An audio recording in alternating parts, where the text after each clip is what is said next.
같습니다. 근데 이제 잠시 책을 봤는데 너무 좋더라고요. 인간적으로 같은 여성으로 되게 매력이 확 느껴지는 분이었어요. 그래서 앞으로 좀 아주 많이 친하고 싶은 그런 선생님이에요. 그래서 어쨌든 이 책 전반을 보면 인문 에세이라고 하네요. 예전에 정호 낮 12시라는 인문 에세이를 썼고, 이번에 두 번째 융합의 식탁이라고 해서 인문 에세이를 내셨네요. 최근에 내셨고요. 근데 여기 뒤에 이제 책을 갖고 계시면 뒤에 보면 독서 얘기를 하셨어요. 저희가 이제 여기 책방이니까 저는 이제 독서에 관심이 있어서요. 책 뒷면 볼까요? 맨 위에 줄에 독서는 고루한 의식을 깨고 다양한 분야의 경계를 넘나들며 통섭적 사고를 증진하는 길이다. 이렇게 써요. 한마디로 너무 정리를 잘해 두시지 않았나요? 네. 그죠? 고루한 의식을 깨고 경계를 넘나들며 통섭적 사고를 하도록 증진해주는 길이 독서다. 이런 얘기하고 있지. 그래서 이 내용 책 전반을 꼼꼼히 읽어보시면 아깝지 않을 것 같습니다. 네, 그러면 우리 이영숙 작가님을 제가 이제 책부터 소개하느라고 소개를 안 해드렸는데 시인이시고요. 시집도 여러 권 내셨더라고요. 그리고 칼럼도 쓰시나 봐요. 칼럼니스트고, 자, 대륙문학회 부회장이라고 하시고요. 청주의 비존재 청비 멤버이기도 하시라고. 제가 얼마 전에 고이동 교수님께 청비에 대한 어떤 홍보를 제가 많이 받았거든요. 청주 비존재라는 단체가 있대요. 들고 싶은 분들 들으시면 될 것 같고요. 어쨌든 우리 이영숙 작가님을 모시고 이제 이 책에 대한 얘기를 좀 들어봤으면 좋겠습니다. 자, 네, 귀한 시간 내주셔서 고맙습니다. 이영숙입니다. 학교에서 학생들을 가르치다 보니까 아이들이 이제 이렇게 제가 가르치는 아이들은 어느 정도 그게 정립이 돼 있어요. 이 세상이 누구 중심으로 해석이 되느냐. 그래서 결로 가다 보면은 이제 그 서양 중심에서 동양을 보고, 인간 중심에서 자연을 보고, 남성 중심에서 여성을 보고, 시골 중심에서 지역을 선수하는 그런 약간 그런 의식이 남아있긴 해요. 근데 아이들은 그것을 이미 다 캐치를 하고 있더라고요. 그래서 지금은 수평으로 가는. 우리 옛날 시대에는 은혜가 까치에서도 동화에서도 보듯이 선비가 해석하는 기준으로 친다면 까치는 선이고 구렁이는 악이었었거든요. 수직으로. 근데 지금 학생들은 평행으로 봐요. 까치, 선비, 구렁이. 그래서 선악을 내기는 폭력을 학생들은 하지 않는 거죠. 그런 이유로 쓴 게 그러니까 다양한 개체를 존중하자. 그런 식으로 쓴 게 융합의 식탁이라는 책의 그 기본 베이스라고 할 수 있습니다. 책 얘기를 이제 들으셨는데 이 책의 챕터를 이렇게 넘겨가면서 같이 보면서 얘기를 해도 괜찮을 것 같아요. 네. 그죠? 네. 같이 공유했으면 좋겠다고 하는 아주 매력적인 제목에 이끌리시면 거기를 얘기하시면 될 것 같습니다. 그러면 이제 작가님 얘기를 들으면 되죠. 모르실 때까지 제가 그 프롤로그 제가 시로 표현한 게 있어요. 네. 한번 제가 읽어볼까요? 네. 산을 오르는 일도 돌멩이를 후손으로 돌보는 일도 문을 잘 열고 들어가면 아주 단순한 거야. 이쯤이면 안을 들여다보는 견눈 하나 생겼을 테고 네 안에 내가 보인다는 것은 당연한 거야. 우린 처음부터 몸뚱이 하나인 원형 인간이었으니까. 배꼽을 가른 건 돌로 칼날을 꿈꾼 욕망 때문이지. 서로 안엔 아니무스와 아니마가 엉켜있거든. 싱클레어 안에 내재된 아니마도 그런 맥락이지. 이제 건강한 독서를 통해 입체적 사유와 세계 내 각 존재자에서 존재의 성스러움을 발견할 줄 아는 마틴 하이데거의 사유의 길을 세워가자고. 그것이 실존적 사유 방식이며 사상이 건강한 자기 셀프를 이루는 싱클레어가 말하는 대면처럼. 세계의 원형을 찾아서 라는 게 사실은 세계가 곧 내가 세계고 세계가 나일 수 있죠. 어쩌면 이 제목에서 의미하는 것은 내 자신의 본연의 모습, 어떤 실현 더 깊숙이 있는 나를 찾아가자라는 의미인 걸로 보입니다. 여기 이제 프롤로그에서 저는 이제 앞쪽에 보면 되게 좋은데요. 두 번째 줄에 보면 두 번째 줄 끝에 있죠. 경계 짓는 출입문을 지우는 일이라고 했어요. 이 부분에 대해서 설명을 좀 해주시죠. 경계 짓는 건 이제 이분법적 사고를 말하는 건데요. 그러니까 예를 들어서 어떤 뭐 이제 그 시대 부분도 그렇고 시대 부분도 중세에서 뭐 근데도 넣을 때는 통용돼 있잖아요. 딱딱 절단되는 게 아니잖아요. 이렇게 미술되면서 넘어가는 건데 이렇게 너는 예를 들어 너는 여자야, 너는 남자야, 너는 동양인이야, 너는 아까도 얘기했듯이 초도에 서양은 이렇게 경계짓는 거, 이런 경계짓는 게 폭력을 또 낳는다는 거죠. 그래서 우리는 어차피 이 지구라는 게 우주라는 게 하나의 유기체라고 생각했어요. 그래서 굳이 우리가 뭐 저기 나무 기둥을 뿌리고 이렇게 경계질 필요가 있는가? 경계를 짓는 일을 멈추면 보인다는 거예요. 내가 너고 너가 나라는 그 동일 의식을 갖는 것이 되게 중요하다. 증명적으로 높이잖아요. 예를 들어서 지금 파도가 치고 있어요, 바다에. 파도가 치는데 파도 혼자 치나요? 파도를 일으킨 본질이 바람이거든요. 그러니까 바람까지 볼 수 있는 그게 일체적이라고 생각하는데 요즘 아이들이 큰 틀로 세상을 보려고 하지 않아요. 눈에 보이는 것만. 그러다 보면 진짜 중요한 걸 놓치고. 혹시 그 공광규 시님의 담장을 거물다라는 네. 그 시 인간상통한 그런 말씀 아니십니까? 네. 담으로 허물고 경계도 허물고 큰 세계가 보이죠. 예, 고향에 돌아와서 오래된 담장을 허물었다. 그렇게 생각을 하고 담장을 허물고 나서 나는 큰 노을의 영주가 되었다. 네. 나를 둘러싸고 있는 담장, 동물의 담장을 그래서 치워버리니까 나는 밑에 보이는 큰 노을의 영주가 되었다는 맞아요. 그런 말씀 아니겠습니까? 세고 그 사고의 편협함도 버리는 큰 세계가 보이는 거죠. 그래서 이제 사실은 이 공간을 전문 하나가 밖과 안을 나누는 것처럼 우리 의식 세계도 어떤 우리가 갖고 있는 틀이라는 게 있죠. 기준, 가치 이런 걸로 자꾸 나누고 구분하는데 그것 때문에 자신의 활동 범위를 되게 협소하게 하죠. 이제 그런 얘기를 하신 것 같아요. 이제 그 의식의 경계선을 타고 무너뜨릴 때만 이제 보다 넓은 어떤 나의 활동 영역이 넓어질 수 있고 사유도 넓어지고 내가 보는 세계도 굉장히 그 범위가 달라질 수 있다. 뭐 이런 얘기를 하시는 것 같아요. 오쪽에 첫 번째 줄에 내 안에 내가 보인다는 건 당연한 거야. 이 표현도 아주 좋았습니다. 우리가 살다 보면 사실은 타인이 나의 거울이기도 하잖아요. 그죠? 내 안에 우리 서로 비슷한 동명이라고 생각을 했어요. 동명이고 거슬러 오다가 예전에 저희 학교 다닐 때 교수님이 너는 누구니? 너는 네가 혼자 이영숙인지 아니? 이 안에 수많은 조상들과 너 안에 꿈틀거리고 있어요. 그러니까 너는 너이지만 너가 아니라고 얘기를 하더라고요. 조상 중에 누구 한 명이서도 할머니도 있고 이런 얘기를 하는 거예요. 그래서 결국 나라는 이런 여기 개체가 여기 있는 거는 그 타자가 나 안에 융합된 거라고 얘기해요. 단독으로 너가 혼자 있을 수 없다. 혹시 여기서 여인을 보고 무덤에서 자궁을 본다면 이 말씀은 제가 사실 공부를 위해서 본 적이 있거든요. 무덤이 자궁을 거꾸로 이렇게 엄마의 자궁을 거꾸로 이렇게 하는 거잖아요. 우리가 태어날 때는 엄마의 자궁에서 태어났고 돌아가실 때 다시 우주로 돌아가지 않습니까? 그래서 엄마의 거꾸로 그렇게 우주로 거꾸로 돌아가는 거죠.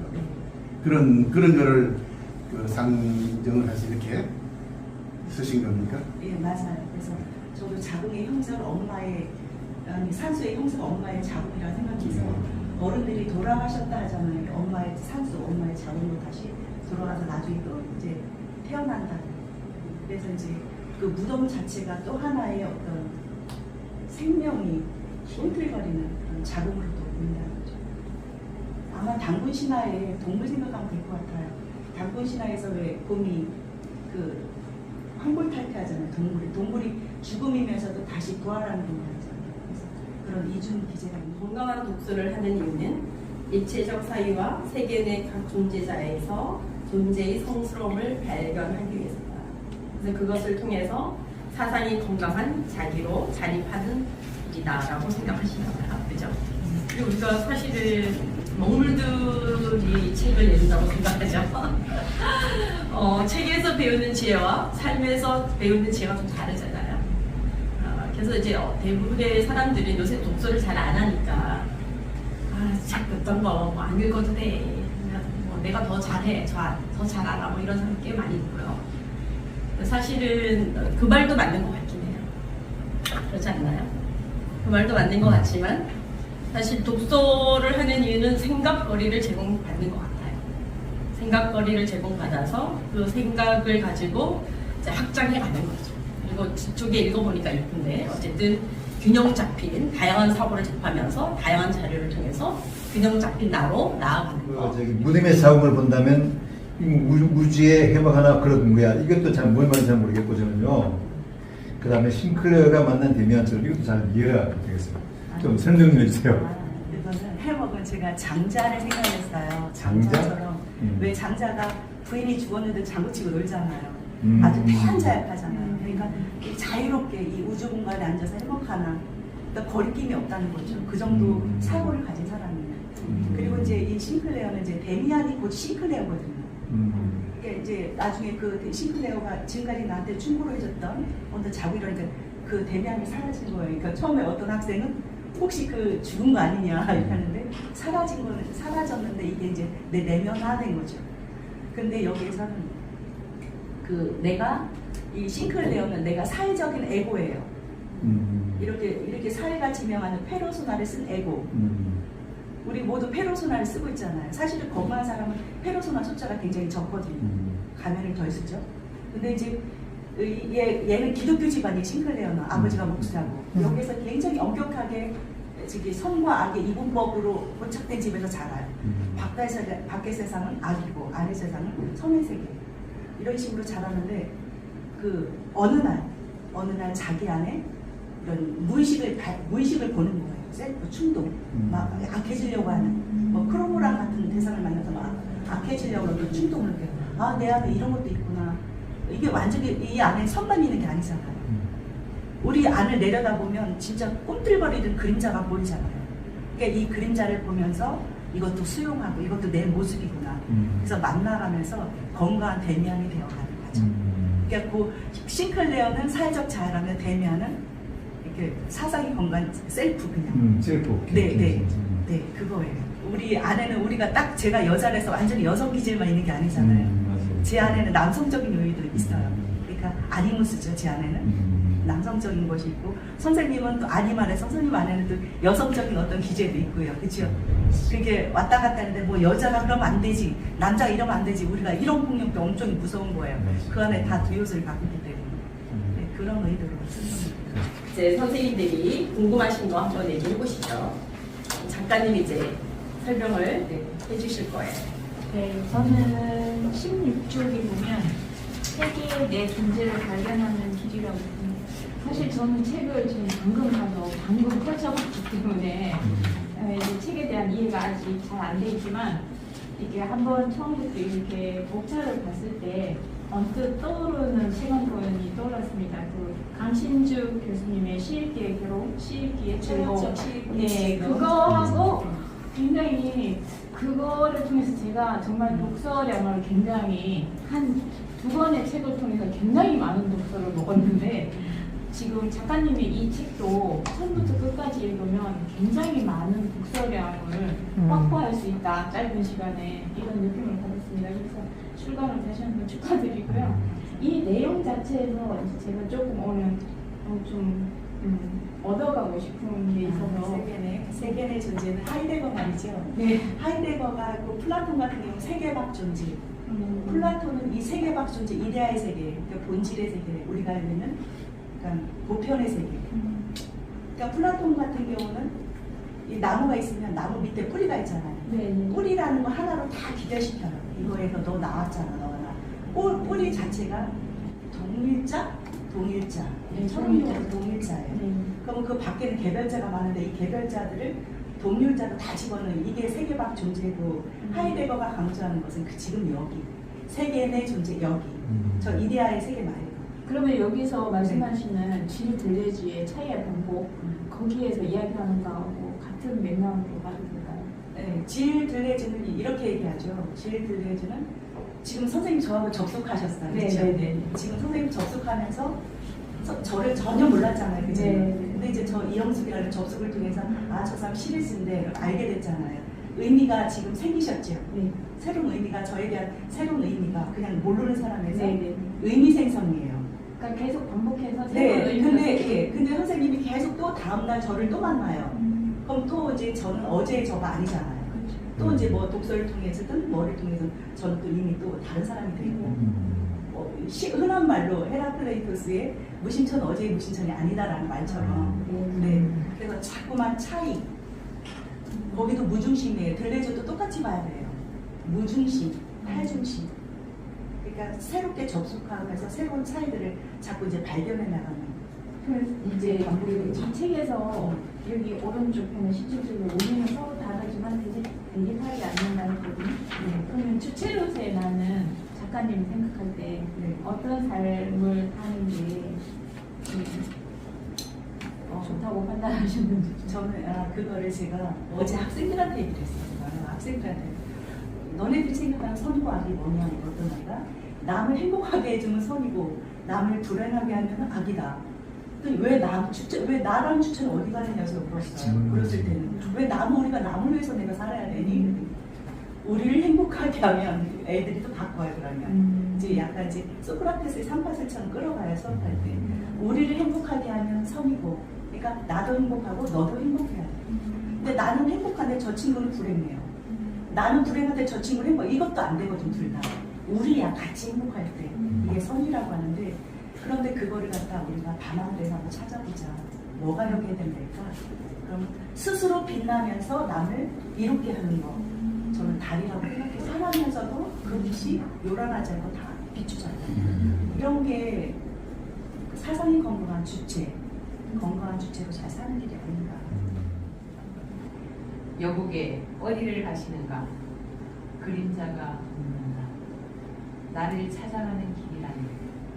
등 뒤에서 그대를 쫓아온다. 손이 찼다네. 낮 12시의 태양, 그대의 정수에 머물고 그토록 찾아 헤매던 손님이 찾아올 것을. 결국 문학이라는 것은 나를 만나는 길이고 지나치는 문학뿐만 아니라 아마 종교도 그럴 것 같아요. 참되는 영원히 살 것처럼 배우고 내일 죽을 것처럼 살아가고. 근데 이제 그러니까 그날 아주 오늘밖에 없다면 오늘을 과연 뭐를 하고 살 것인가 그런 심정으로 살라고 그러지. 하루를 내가 헛되이 살지 말라는데 스티브 잡스가 스탠포드 대학에서 영화를 이제 날마다 자기는 아침에 출근할 때 거울을 본다. 그래서 내일 만약에 내가 죽는다 오늘 무엇을 할 것이냐 이런 식으로 이제 성찰했다고 하더라고요. 근데 그 사람은 56세를 죽으면서 자기는 못 살다 갔잖아요. 못 살다 갔기 때문에 만약에 소크라테스를 만나 한나점 저기 산책을 할 수 있다면 내 애플사에 전 재산을 주겠다. 스티브 잡스는 자기 인생을 못 살았다고 생각을 해요. 근데 그런 걸 볼 때마다 만약에 정말 내일 죽는다면 난 오늘 뭐를 할 것이냐. 근데 저는 오늘 아마 그래도 책을 읽고 있을 것 같습니다. 제가 하는 직업상 학생들을 이제 독서토론 강의를 하다 보니까 저기 직업도 그렇겠지만 강제 독서를 해야 되는 경우가 굉장히 많아요. 필요에 의해서. 그리고 또 이제 이게 습관이 돼버렸어요. 그래서 책을 읽지 않으면 우울에 빠져요. 그날 제가 책을 읽지 않았다 그러면 괜히 막 우울하고 짜증나고 밤에 잘 때. 그리고 집에 읽던 책이 있으면 막 학교 가서 빨리 집에 가고 싶은 충동이 일어나요. 그 다음에 뭐라고 써 있을까? 그게 너무 궁금해서. 그 기다림도 굉장히 설레고 연애하는 기분이라고 할까요? 그런 거예요. 김영민 교수가 인생의 허물을 어떻게 할 것인가 라는 책을 냈습니다. 교수로서 이제 그 퇴직을 앞두고 많은 책을 내시고 그렇게 하셨지만 허무한 모양이에요. 그분이 이제 그 책에서 답변을 못 내고 있습니다. 못 내고 있는데요. 아마 우리들 모두는 마빈 토케의 이 말이 거꾸로 하는 것 같아요.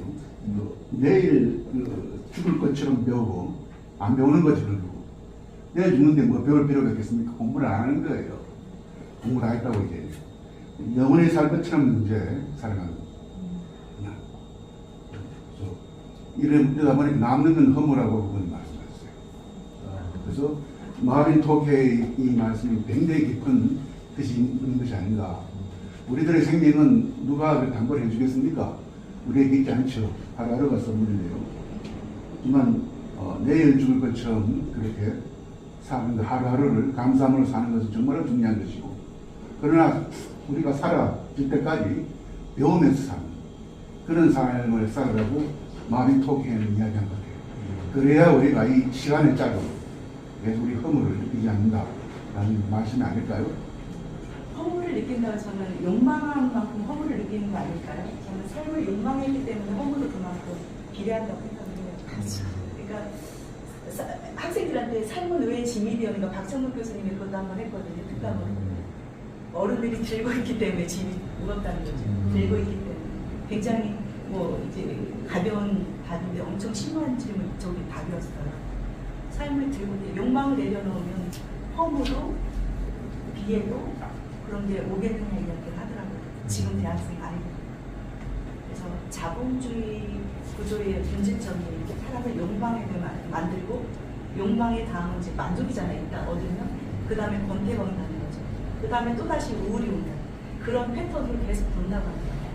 욕망을 빨리 내려놓지 않으면 그 구조에서 우리가 벗어날 수 없어요. 자유로워지는 사람 하나도 없어요. 지금 아이들은 마인드가 우리랑 달라요.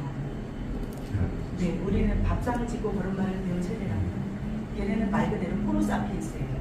핸드폰을 잡고 걸음마를 배운 세대라 생각하는 게 달라요. 행복을 찾는 방법도 행복이라고 기준하는 것도 달라요. 그래서 저는 제가 공부하는 게 제가 알려고 하는 게 아니라 학생들을 이해하기 위해서 학생들하고의 어떤 거리 갭을 좁히기 위해서 더 책을 젊은 학생들이 읽는 책 저기는 친구들은 조던 피터슨 책도 굉장히 좋아요. 그런 책도 일부러 읽어서 강제 독서를 하고 있어요. 그러한 언론으로 남아있지 않기 위해서. 그러니까 날마다 시간이 촉박해요. 책입니다. 교수님 하이데거가 비준제지요. 사르트르인가요? 비준제? 사르트르가 비준제지요? 우리 모임 이름 사르트르가. 여기 하이데거는 그러니까 이제 하이데거는 우리가 해석하지 않은 어떤 뭉뚱그려 있는 이걸 전존재로 봐요. 하이데거가 말하는 게 존재자, 존재, 현존재잖아요. 근데 이제 그 꽃이 김추수가 바로 그 꽃이 내게로 왔어요. 이때는 이제 내가 본 이 꽃은 용재자인 거예요. 이게 그러니까 내가 어떻게 보느냐에 따라서 관계 맺기로 아마 이거를 얘기를 한 것 같아요. 그래서 현존재는 하이데거는 인간이라는 자체도 싫어해요. 왜냐하면 인간은 하나님의 형상대로 빚어진 존재를 인간이라고 하거든요. 그래서 하이데거는 인간한테 인간이라고 호칭을 안 쓰고 현존재, 이 있음을 읽는 존재 이렇게 얘기하는 거예요. 은폐된 존재자의 상스러움을 발견하는 의식입니다. 네, 그게 우리들의 몫이죠. 그러니까 똑같은 기존의 어떤 가치를 매기는 그 보편적인 그런 폭력을 하지 말자는 거죠. 만약에 이 나무, 이게 지금 테이블이죠. 이 테이블 원래 나무였잖아요. 그러면 남들이 매겨준 테이블이다라고 하지 말고 이게 나무에서부터 내 시각으로 보라는 거죠. 그 예를 들어서 은혜 갚은 까치라면 그 은혜 갚은 까치 선비 중심으로 저기 까치를 보지 말고 내 식으로 본다면 주인공을 따라가지 말고 내 식으로 본다면 아 구렁이도 억울하겠구나. 걔도 새끼까치가 먹이잖아. 왜 새끼까치가 약하다는 이유로 우리가 동조를 하지? 이것도 인간 중심의 폭력이잖아. 나한테 공격을 안 하니까 선이고 구렁이는 징그러우니까 아니면 그건 이제 기독교의 폭력, 저기 에덴동산서부터 출발하는 선입견 때문에 우리가 무조건 구렁이, 사탄, 뱀 징그럽게 보잖아요. 그러니까 어떤 생각 없이 무비판적으로 기존의 가치관이 매겨진 대로 우리가 지금 따라가지는 말자는 거죠. 내 식으로 보면은 다 이 세상에 없어도 될 것은 하나도 없거든요. 그렇게 따진다면 애기들 말대로 그 새끼까치를 잡아먹는 구렁이가 잘못이라면 사람들아 니네도 잘못 아니야? 니네는 울트라 슈퍼 빵빵 괴물이야 얘기해요. 왜냐면 치킨 먹고 삼겹살 먹고 다 먹잖아요. 밥만 먹어도 되는데 할 말이 없는 거죠. 누구의 각도에 따라서 선박이 바뀌는 26쪽에 사유하지 않는 제 거기에서 어떤 의미에서 의미를 쓰셨는지. 이제 정말 한 말은 아이만이잖아요. 아이만. 충격을 먹은 거예요. 너무도 천연덕스럽게. 내가 나보고 잘못이라고요? 내가 살인결자 유태인을 손쉽게 죽일 수 있는 살인결자를 보완한 사람이 아이만이에요. 그런데도 내가 왜 잘못이에요? 나는 충직한 관리였어요.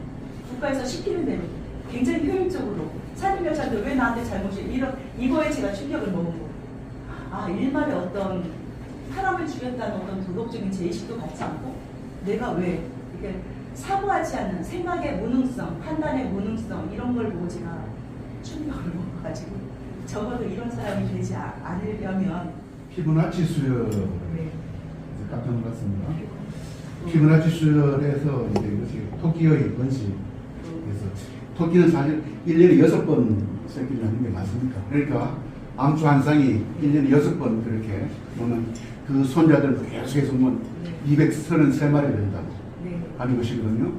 저도 사실 이것이 내년이면 계묘년이잖아요. 계묘년. 네. 묘니까 이제 토끼 네. 이죠. 그 토끼가 이제 그 토끼라는 묘자가 제가 무역을 전공하는데요. 무역의 무자에 조개배 위에 이게 있는 게 바로 즉 토끼입니다. 즉 토끼. 그 제가 그 설문 내자 같은 걸 보니까 그 조개배 위에 토끼가 이렇게 새끼를 많이 놓기 때문에 그 당시에 그 어떤 황금 작물에 얼마나 같은 동물이죠.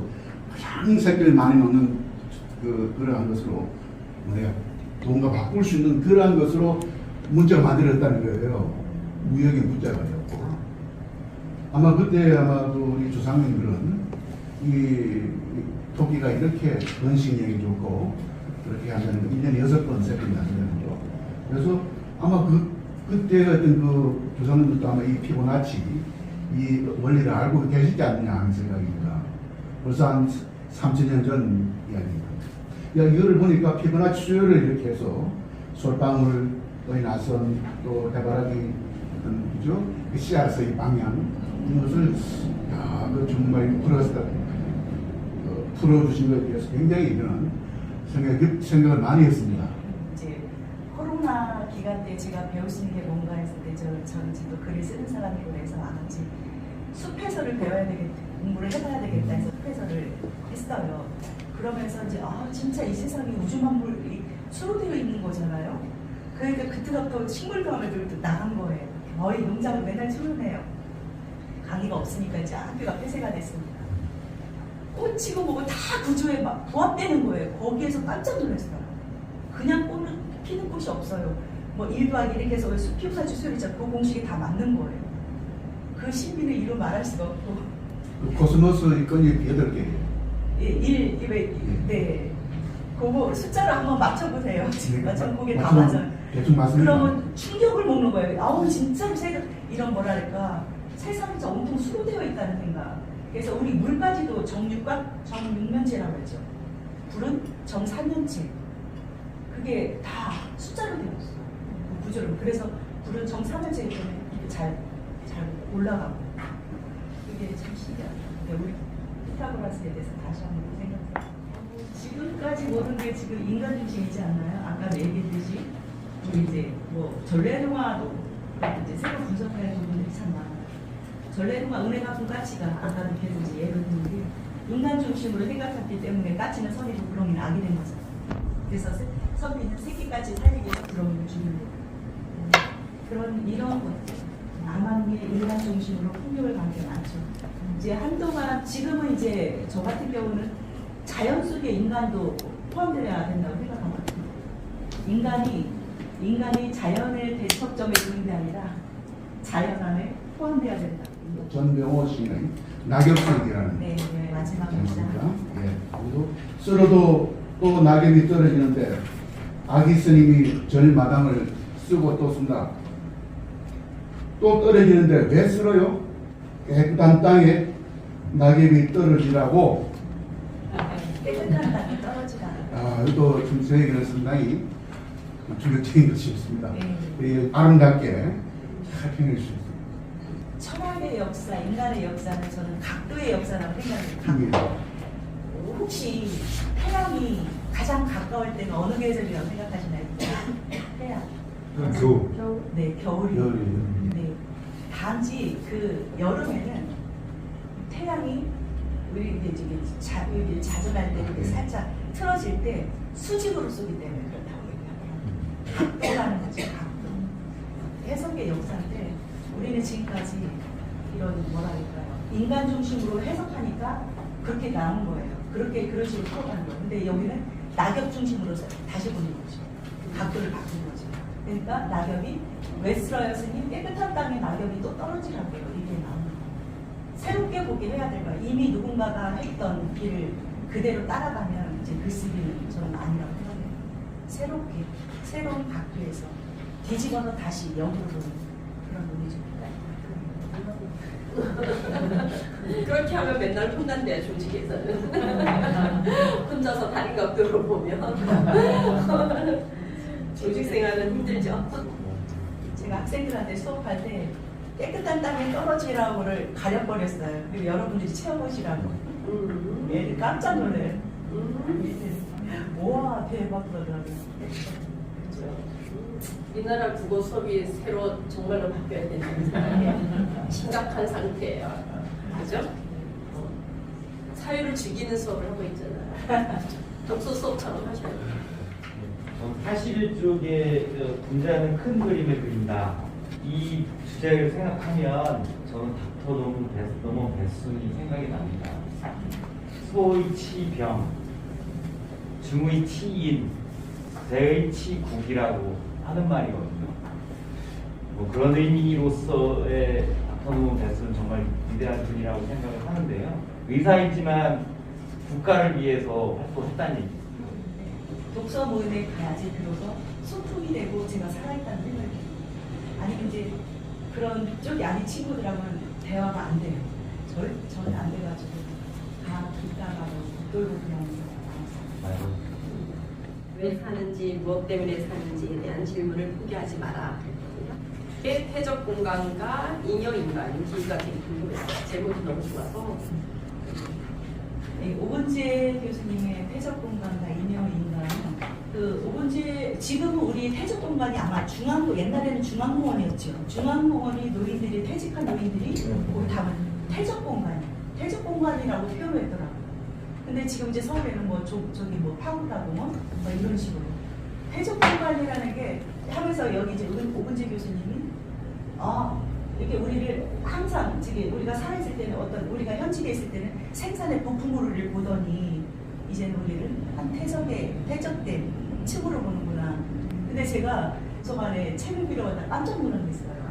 그냥 다 배낭 하나씩 옆에 있고 친구들도 다 읽고 계세요. 전부 화이트 칼라. 사실 이렇게 문자를 하나 봐요. 여기서 스틱 하나, 이거 아메리카 이래요. 컵하고 갖고 다 모여 바깥으로 나가세요. 근데 조금 더 수다를 이렇게 담을 하시다 다시 들어오세요. 여기는 퇴직 공간이 이제 지금 여기 그나마 그래도 괜찮은데, 근데 어쩌다가 제가 그랬을 때 저도 여성이지만 어쩌다 이분들이 그래도 평생 가정을 위해서 평생 종사했던 분이잖아요. 어쩌다 이분들이 여기 와서 이렇게 책을 읽으러 온 게 아니잖아요. 근데 굉장히 슬펐어요 그런 모습. 그러니까 저는 물어보니까 선생님한테 물어보니까 하루 종일 저렇게 놀다 가신대. 퇴근할 시간에 집에 가시는 거예요. 그러니까 사모님한테 이제 이렇게 눈치 안 보이고, 네. 눈치 안 보이고. 그랬을 때 그게 저한테는 엄청 충격이었어요. 좋은 의미로 볼 수도 있는데 이제 책을 읽으시는 모습은 아니었을 것 같아요. 그냥 시간을 때우러 오시고 그런 얘기도 하면서 이제 저는 이제 제가 읽었던 오은재 교수님의 이런 책들 누가 또 읽어보라고 일부러 이런 식으로 조금씩 맛배기로 조금씩 적어놨어요.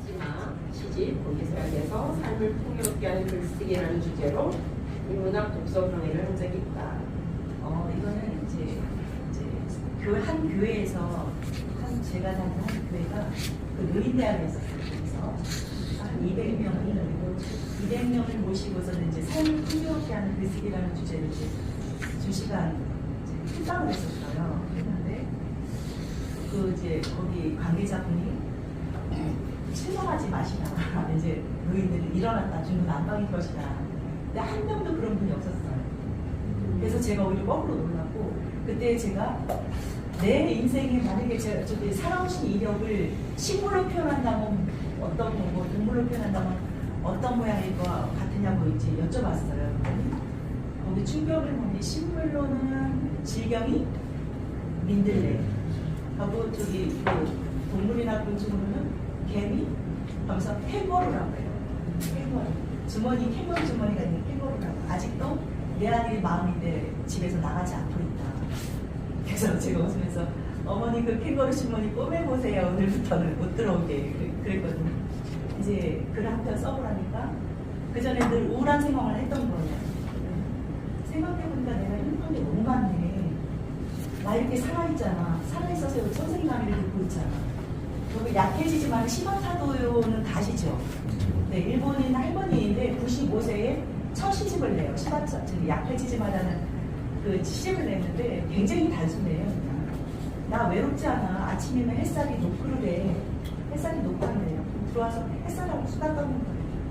이게 약봉지가 내 친구라는 거예요. 약봉지하고. 근데 누구나 이제 60이 넘으면 약 한두 가지는 달고 산다고 하더라고요. 네. 근데 그거를 삶을 어떤 사람은 부정적으로 바라보는 사람이 있고 어떤 사람은 긍정적으로 바라보잖아요.